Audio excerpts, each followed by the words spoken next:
કપાસ એક રોકડીયો પાક છે। આ પાક માટે ખેડૂતો પોતાનું સારી રીતે વળતર મેળવી શકે તે માટે તે પાકની જાળવણી કરતા હોય છે, પરંતુ ખેડૂતો અમુક વખતે જાળવણી કરતા હોવા છતાં પણ પાકમાં રોગ જોવા મળતો હોય છે અને આ રોગનું સોલ્યુશન અમુક વખતે નથી મળતું। હાલના સમયમાં કયા પ્રકારનો તબક્કો કપાસમાં ચાલી રહ્યો છે, કપાસમાં કેવો રોગ જોવા મળે તો ખેડૂતોએ કઈ પ્રકારે કાળજી લેવી જોઈએ તે સમગ્ર બાબતે જૂનાગઢના કૃષિ યુનિવર્સિટીના કપાસ સંશોધન કેન્દ્રના એમ.જી. વડુએ માહિતી આપી હતી। મારું નામ ડોક્ટર એમ.જી. વડુ, સંશોધન વૈજ્ઞાનિક,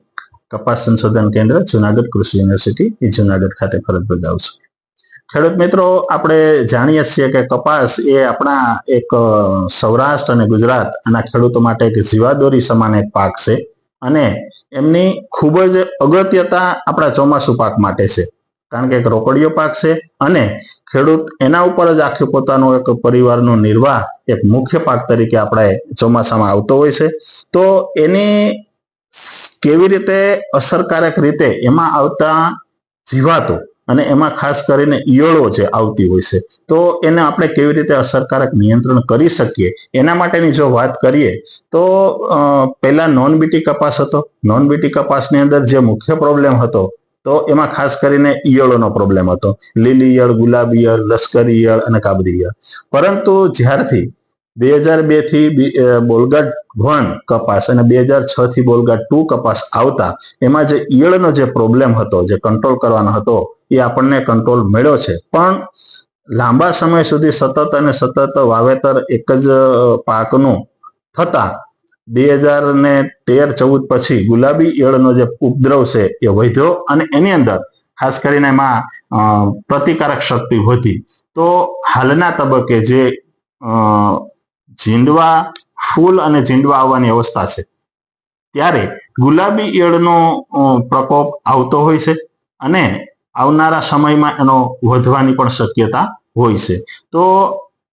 મુખ્ય કે આ ગુલાબી ઈયળને કેવી રીતે આપણે પહેલા તો આપણા આવી કેવી રીતે નક્કી કરવું પડે, તો એની મોજણી માટે થઈ અને ફેરોમેન ટ્રેપ જે આવે છે, જો એ ફેરોમેન ટ્રેપ આપણે લગાવી દેવામાં આવે તો એની અંદર એના નર ફૂદા આકર્ષિત થતા હોય અને જ્યારે આપણે ખેતરમાં આંટો મારીએ તો આપણને કોઈ છોડ ચેક કરવાની જરૂર નથી, તપાસ કરવાની, પરંતુ જે ફેરોમેન ટ્રેપ આપણે જો ચેક કરીએ અને એની અંદર ફૂદા આવે અને સતત 3 દિવસ સુધી 8 થી 10 ફૂદા એની અંદર પકડાતા હોય તો આપણે સમજી લેવું જોઈએ કે આપણા પાકની અંદર ગુલાબી ઈયળ આવવાની શક્યતા છે અથવા આવી ગઈ છે। તો એના અસરકારક નિયંત્રણ માટે થઈ અને પહેલા તો એક તો ફેરોમેન ટ્રેપ લગાવી દેવી, ત્યારબાદ બીજું જે રાસાયણિક દવાને જે અસરકારક આપણે નિયંત્રણ એને કરવું હોય તો એના માટે થઈ એમામેક્ટિન બેન્ઝોએટ છે દવા એ 5 ગ્રામ અથવા ઇન્ડોક્ઝાકાર્બ દવા છે એ 5 મિલી અથવા